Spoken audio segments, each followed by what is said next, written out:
Today I fucked up by describing a prostate exam in graphic detail to an 8-year-old. Just before Christmas, I had a sonogram which revealed that I had an enlarged prostate, and 3 weeks later, last week, I finally had my follow-up appointment delayed due to the impact of COVID on the NHS. So I go in, and in time-honored fashion, I lie in my side, lift my knees to my chest, and breathe deeply as the finger goes in. Let's put it this way, the guy wasn't gentle. In fact, I now know how a can of Pringles feels when you're trying to get the last one out.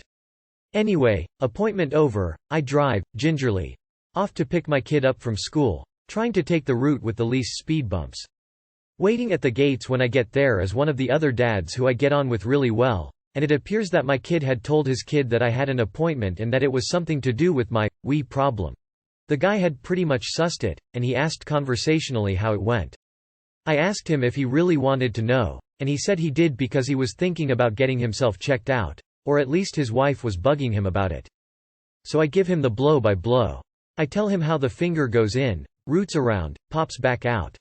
All the while using as much descriptive language as possible, like, my eyes rolled back so far, I could actually see my own thoughts, and, if he'd gone any deeper, he'd have been able to give me a dental exam at the same time. Once I've finished telling the guy all about it, which he was perfectly happy with, I'd told him to stop me if it got too graphic. There was a bit of a pause while he took the information in. During the pause, I hear a noise behind me. The sound of a giggle. The giggle of a young girl. I turn around, and one of my kid's classmates is standing there staring at me, and chuckling away, while her mother stands just behind her with a look of absolute disgust on her face. I ask them how long they'd been there and the little girl says, ages. Her mum says that she'd just caught up and caught the last part of what I was saying, and that I shouldn't be having those kind of conversations outside a primary school. There's an awkward moment where I'm, uncharacteristically, at a loss for words, but it turns out I don't need to say anything as this bright little girl pipes up with, it's okay. Bums need doctors too. Now I can't help but burst out laughing, as does the other dad, but the girl's mum goes beetroot and yells at me that I'm disgusting before dragging her daughter away, still chuckling like a deranged pixie. The other dad is bent double, gasping for breath, and we're getting some very funny looks from the other parents, when my kid finally rocks up and cones out with an absolute howler. "How's your prostitute, Dad?" he says. This pretty much finishes me off, and I'm crying all the way back home. Turns out that the mum has actually made a complaint about me, because my kid's teacher very calmly and professionally asked me today if I wouldn't mind being a bit more careful about my language. It also turns out that the little girl has been telling everyone in her class what happens when men go to the doctors, and all of the boys are now completely terrified. Too long did not read.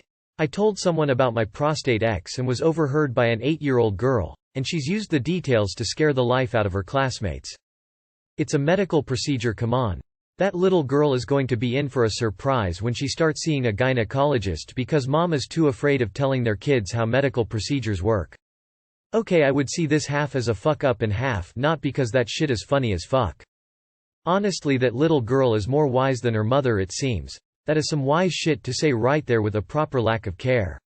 And the fact she's now using it to terrorize the boys just takes the cake. People really should be stuck up less.